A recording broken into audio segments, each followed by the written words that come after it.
Welcome to EPG Pathshala.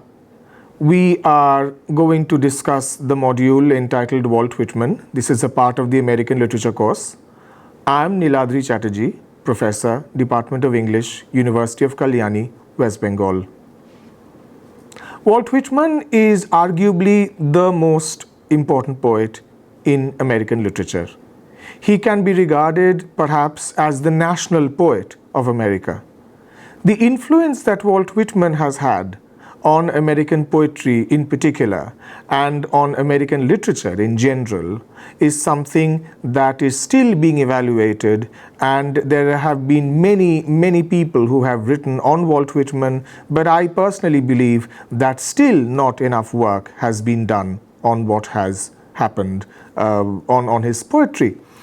We really need to understand the importance of Walt Whitman, not only in the context of 19th century America, which is when he lived, but also in the context of America, the country that it has become now. And what we shall try to do in the next in the future is try and understand exactly what is happening to American poetry in the hands of Walt Whitman. What is he trying to do with American poetry? In a previous module, you had already heard about Emerson and you heard about the American scholar. Now, if you remember what Emerson talks about, you remember that Emerson says that the American scholar should be somebody who would liberate American literature from European influence. He was really talking about a kind of American literature that would be independent of European influence. It would be a literature that would be recognizably American. So then the question arises as to how a literature can be created that is recognizably American. How does Walt Whitman become a part of what F.O. Matthiessen calls the American Renaissance? Exactly what is Walt Whitman doing with poetry? That is what we wish to discuss now. Remember that this project of creating an American literature, a literature that is uniquely American, is something that may have started quite early on, but it actually began to be voiced most clearly in the 19th century. But it is hard to understand how a country can create a unique literature, because we have to remember that they are after all working with the same language. They're still using the English language.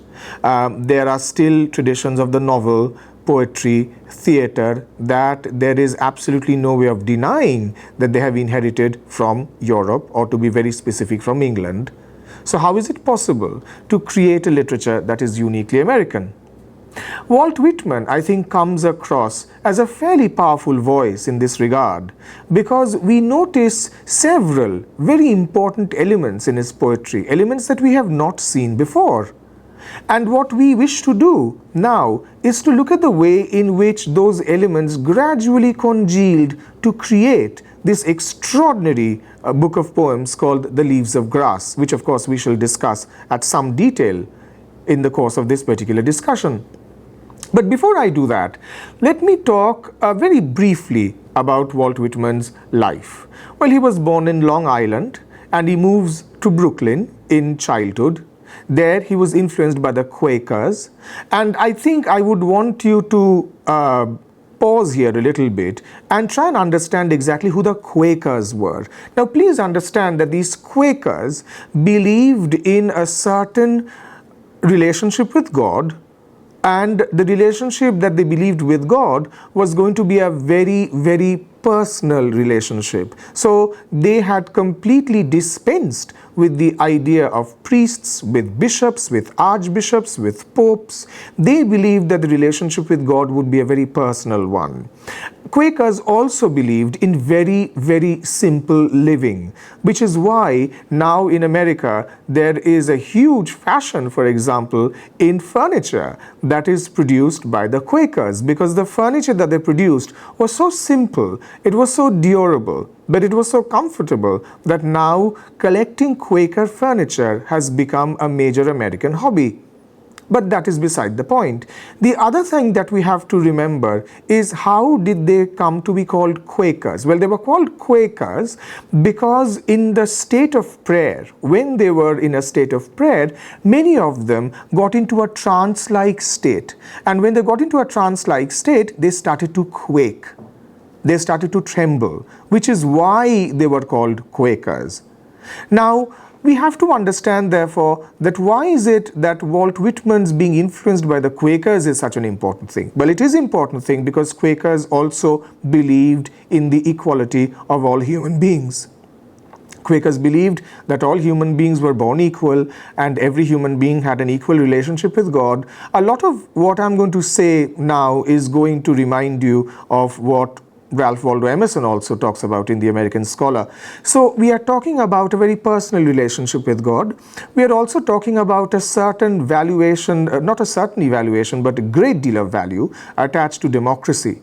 And these are values that the Quakers passed on to Whitman, and these are the values that Whitman carried on for the rest of his life. This is also the time that he also starts to work as a teacher. He also becomes a journalist. He also launches his own journal called the Long Islander in 1839. Again, I would like to pause over here and talk about how this works in creating Walt Whitman, the persona that we know today. Remember that he worked as a teacher. And if you look at the way in which, for example, Shelley talks about poets as being the unacknowledged legislators of the world, and if you also refer to Emerson, in which he talks about the American scholar as also a teacher and also somebody who is creative, then I think it becomes quite easy for us to understand that perhaps Walt Whitman was also a teacher. He was also a creative artist. So even when he is writing his book of poems, he is still being a teacher. That is something that we need to keep in mind. He also publishes a novel called Franklin Evans in 1842 that nobody remembers and nobody cares about much because his reputation has been so completely overshadowed, and very rightly, by his book of poems called Leaves of Grass.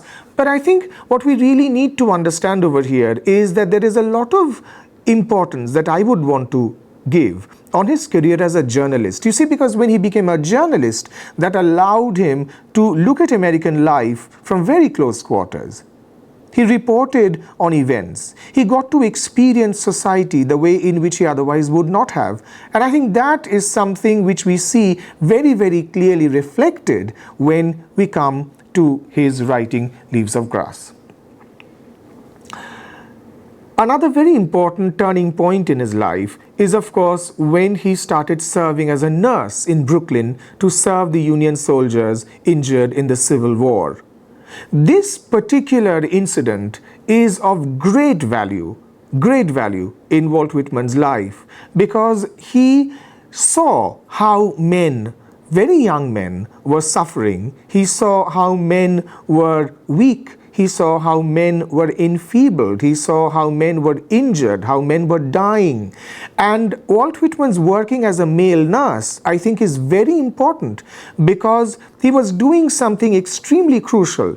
He was trying to, perhaps consciously or unconsciously, trying to interrogate this notion of masculinism that is very importantly a part of America's conception of itself. So therefore, even if you look at Emerson's essay, for example, The American Scholar, please note that there is an assumption almost that the American scholar has to be a man. There is very little in that essay that alerts us to the fact that the American scholar can be a woman too. So there is an assumption, therefore, that America will be led by men. So this astonishing valorization of masculinity, something that we find at the inception of American literature, is perhaps something that Walt Whitman, consciously or unconsciously, is trying to challenge. So his working as a male nurse perhaps exposes to America and also to himself this aspect of his personality which is gentle, which is caring, which nurses. Now, as a result of his experiences in the Civil War nursing, he then publishes a book of poems called drum taps. Now, these drum tap poems are rather important because they remain perhaps the most striking example of the suffering that the soldiers endured during the Civil War that lasted for 4 years. By the time Whitman publishes Democratic Vistas in 1870, he has already begun to form a certain idea of what the nation would look like. Remember that after this, during all of this time, he has been regularly publishing editions of Leaves of Grass. Leaves of Grass is a rather interesting volume of poems because what he really does in Leaves of Grass is that he constantly keeps on adding to the volume. Leaves of Grass is charted out into several sections. What he does is that he takes poems from one section and puts them into another section. He adds new poems, he takes away poems. So therefore, Leaves of Grass, for all of these editions until he publishes the Deathbed edition, which is published in 1891, which is the final edition, till then, Leaves of Grass is a work in progress. And in this particular context, what I would also want to mention is something rather important that happens in 1882, which is that he was basically, the Leaves of Grass was banned due to obscenity issues. Now that I think is rather important, and we need to talk about it a little bit. Exactly why was it found that Leaves of Grass was obscene? Well, Leaves of Grass was found to be obscene because this was the first time that an American poet was writing about the human body with a kind of frankness to which puritanical America was not used to. So he was actually celebrating the human body in all its beauty, human body in all its nakedness. He was celebrating the naked male body, he was celebrating the naked female body, and this was something which Americans were deeply, deeply uncomfortable about because their puritanical mindset had taught them to be extremely suspicious of nakedness, which is very odd because if you go back to the Bible, then you will find that Adam and Eve, when they were in a state of innocence, they were actually naked. So therefore, to be naked was to be in closer proximity with God. But look how the society changes, that nakedness, which is supposed to be a marker of God's presence, gradually becomes a marker of shame. So therefore, Walt Whitman begins to be subjected to these obscenity sort of accusations. Something else that Walt Whitman does is that he also celebrates sexuality. And when he's celebrating sexuality, he's not only celebrating sexuality and intimacy between men and women, he's also celebrating sexuality and intimacy between men. And that is something which I think we are going to talk about a little later. So with 1891, we have the Deathbed edition of his poems. Now, what are the key ideas of his poetry? First, of course, is celebrating America as an ideal democratic nation.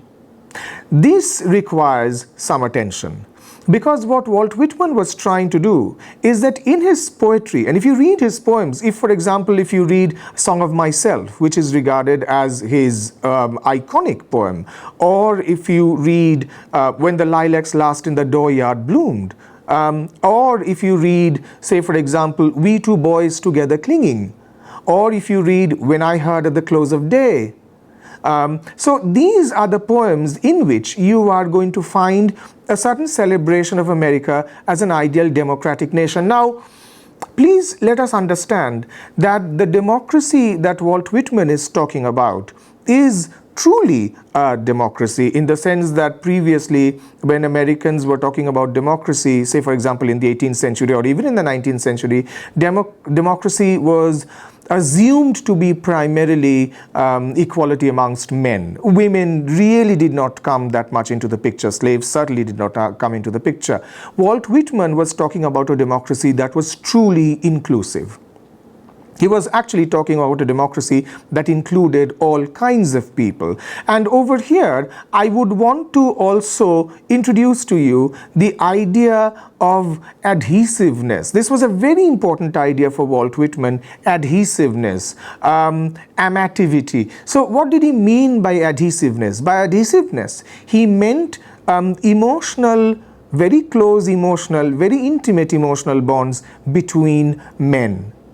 And there is, for example, one poem that I would recommend to you when I heard at the close of day, and also indeed We Two Boys Together Clinging, in which you are going to find a very clear reflection of what he thought when he meant adhesiveness. He meant very, very close emotional bondings between men that could almost sound like a homosexual, it could sound definitely like homoerotic. And these were the kind of poems that Whitman was writing. If you look at one particular section of Leaves of Grass, for example, the Calamus section, you are going to find that there are poems that are enormously erotic. And for example, the word calamus is taken from a certain plant. Now this particular plant, when it flowers, it actually looks like an upright penis, an erect penis. So therefore, Walt Whitman regarded the upright penis, the erect penis, as clearly a way in which he was talking about a certain masculine energy. But remember, he was also talking about erotic energy. He was talking about sexual energy. And he believed that this erotic energy, sexual energy, was nothing to be ashamed of. This was actually a part of the general sense of vivacity that he associated with America. And he was very happy to be contributing to that. Along with this, of course, naturally, glorification of the human body, irrespective of gender, irrespective of race. So he was very, very happy to celebrate. And of course, one of his most famous poems is I Sing the Body Electric. So when he talks about singing the body electric, he is really talking about the way in which human beings should take pride in their bodies, should celebrate their bodies instead of being ashamed of it. There is very clear opposition to slavery, and what we also find is, of course, in Walt Whitman, we see a rather wonderful confluence of transcendentalism and realism. Transcendentalism, as you will already be aware, is that movement which is very often called the late flowering of the Romantic movement in America, in which you have a very, very strong advocacy of a deep and intimate relationship with nature, and Walt Whitman very clearly signals that in Leaves of Grass, because he's constantly talking about a very intimate relationship with nature. But of course, what we find in Walt Whitman is also a kind of realism. So he talks about the working classes, he talks about miners, he talks about sailors, he talks about crooks, he talks about vagabonds. So there is a very wide section of people that Walt Whitman talks about in his poetry.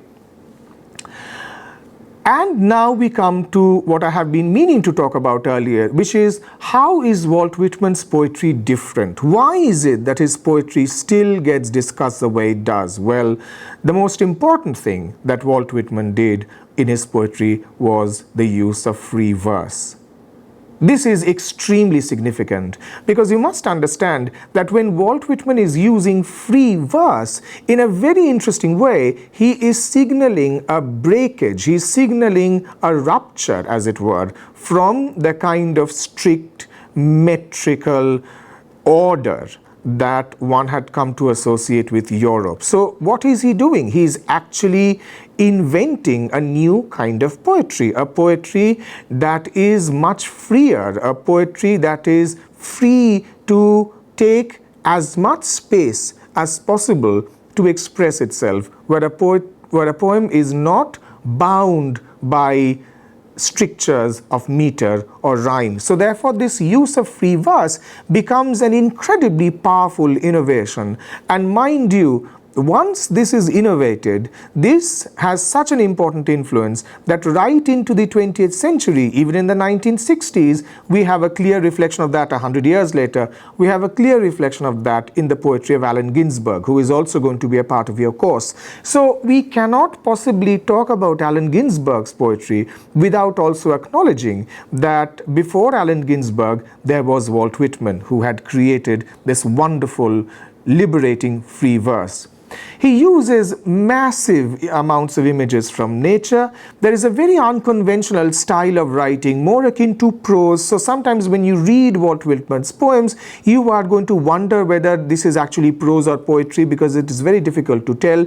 But there's something else that I think I need to point out to you. Walt Whitman's poetry is almost like a conversation, in the sense that he is almost talking to the reader. He's talking to the person who's reading the poetry. He will very often address the reader as you. He will use the first person singular for himself, but he will also use the second person singular for the reader. So he's going to say, you, the reader, who is holding the book of poems in your hand, I am talking to you. So his poems were almost directly addressing the reader, in which the reader was being specifically named as a person, and he is addressing the poems to them. So remember, what he is doing is something rather wonderful. He is doing two things at the same time. He is being a national poet, but he is also being a private poet. He is talking to the nation, but he is also talking to the individual. And I think this is what is so remarkable about Walt Whitman's poetry. And of course, there are fantastic images that you are going to enjoy, and something that I think you will, the more you read Whitman's poetry, the more you will appreciate it. I am going to talk about the way in which Walt Whitman also imagines America. This is something that I have spoken about earlier, but I will stress that point again, because when you're reading Walt Whitman's poetry, please keep this in mind. He thinks about America as an energetic and progressive nation. He is actually very, very optimistic. And remember, maybe he did not have that many reasons to be optimistic about America, because he has seen war. He has seen bloodshed, he has seen death, he has seen people suffer, he has seen people in slavery. So maybe he did not have that many reasons to be optimistic, but still he was.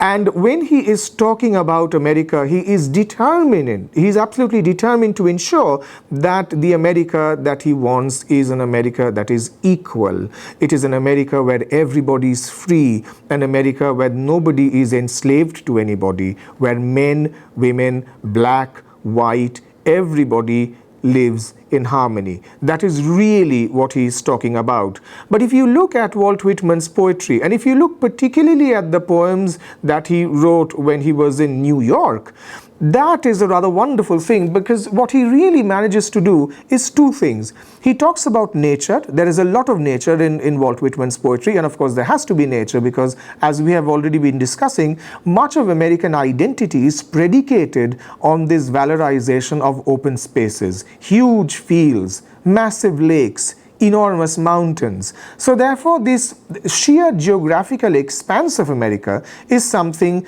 that gets a rather wonderful expression in Walt Whitman's poetry. But that is not all.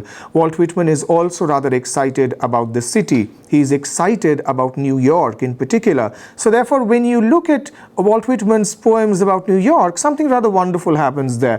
What does he enjoy about New York? Of course, he enjoys the big buildings that are coming up. He enjoys the new professions that people are engaged in. But he also enjoys something else. You know, he enjoys the momentary, fleeting relationships that people form with each other. And these relationships may only be of a second's duration. Walt Whitman's idea of a relationship can be one stranger looking at another stranger and then walking by. But he found that very enjoyable. He found that very exciting, that these sort of ocular relationships, if I can call it that, these ocular relationships are clearly happening in the city. So he enjoys that the city has got so many people, because if there are so many people, then he can have these momentary relationships that are unspoken, that are inarticulate, but these are relationships that happen literally in the bat of an eyelid.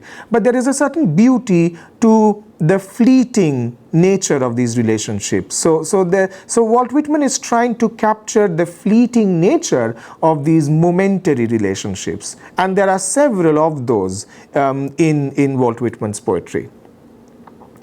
So I think I have already referred to his poem, I Sing the Body Electric, and remember, this is something that we need to discuss a little in greater detail, because when he's talking about the body being electric, he is not really interested in the body per se. Of course he enjoys the body, of course he enjoys the nakedness, but that is not all.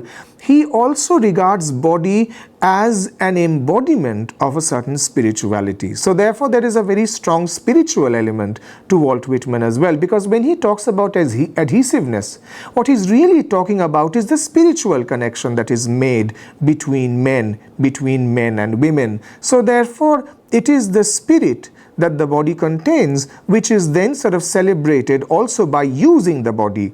Those of you who are familiar with Indian writing will know that there are several traditions in our own country where we talk about the body, but what we are actually discussing is the soul. Walt Whitman very much does that. He is also extremely angry about about slavery. He is also very, very angry about the way in which prostitution happens, and again he is constantly asking us to pay attention to the beauty of the human body, because he genuinely believes that you cannot talk about nature without talking about the human body, because the human body is also a part of nature. So if you are going to celebrate nature, you have to celebrate the human body too. And there are these poems in which, of course, as I've already said, he talks about the Civil War, the pain of Civil War, and about how nature has also suffered during the Civil War. Something that I have not mentioned so far is that Walt Whitman, during his time in the Civil War, he had made several friendships. He had made several friendships, and many of those friendships are documented. There are photographs of Walt Whitman with these young men that he formed very, very intimate, very strong bonds with. And that, I think, is rather important for us to understand, because when he was forming these relationships with these young men, with whom, apart from both being men and both being in the war, they had very little in common. But these relationships are important because for Walt Whitman, these relationships were not just personal relationships. These were the intimacies, these were the relationships that were actually contributing to a greater democracy. So if I have to use the feminist dictum or the feminist slogan of the personal is political, well, this is a clear example of the personal as the political, because Walt Whitman's relationships were contributing to greater democracy, and that is something that we have to keep in mind. I think the one important figure of 19th century American history that cannot be ignored in the context of Walt Whitman's poetry is, of course, Abraham Lincoln. There are several poems that Walt Whitman wrote about Abraham Lincoln. When Lilacs Last in the Dooryard Bloomed, of course, is the most famous one, and of course a poem that is widely anthologized in many, many books of poetry of American poetry is, of course, O Captain, My Captain. Remember that the captain in the poem refers to Abraham Lincoln.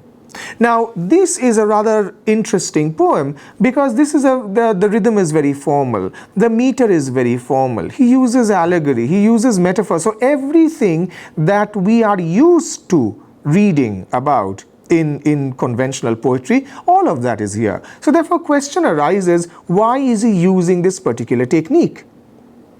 Is he using this particular technique because he believes that using this particular formal rhythm is a way of paying a formal tribute to this great man who is now dead, who has been assassinated? Is therefore there a certain notion that free verse is perhaps not adequate to express the deep reverence that Walt Whitman feels towards Abraham Lincoln. So there is a formal rhythm, there is a formal meter, but something else that I think you should also be aware of is, remember, Walt Whitman is referring to Abraham Lincoln as the captain. The ship has a captain. So look at the way in which Walt Whitman is imagining America as a ship. This should also remind you of Herman Melville's Moby Dick, in which we could very well imagine Pequod as the American nation. So therefore, just as in Moby Dick, you have the nation represented as an actual ship, in the poetry of Walt Whitman, you also have the nation being represented as a ship, the ship's captain being Walt Whitman. And with this, we come to the end of this discussion of Walt Whitman's poetry. What I would want to do, therefore, is to remind you of the very, very great importance that Whitman has in American literature. His influence has lasted over all these decades, over all these centuries, and the influence has primarily been not only at the level of the style of poetry, because of course free verse is clearly something that Walt Whitman made his own, and he sort of celebrated that. But one should also remember that he used poetry to make certain very fundamental points, not only about relationships, but also about gender, about sexuality, about the human body, and also about democracy. That is one of the most cherished ideals of the American people. Thank you.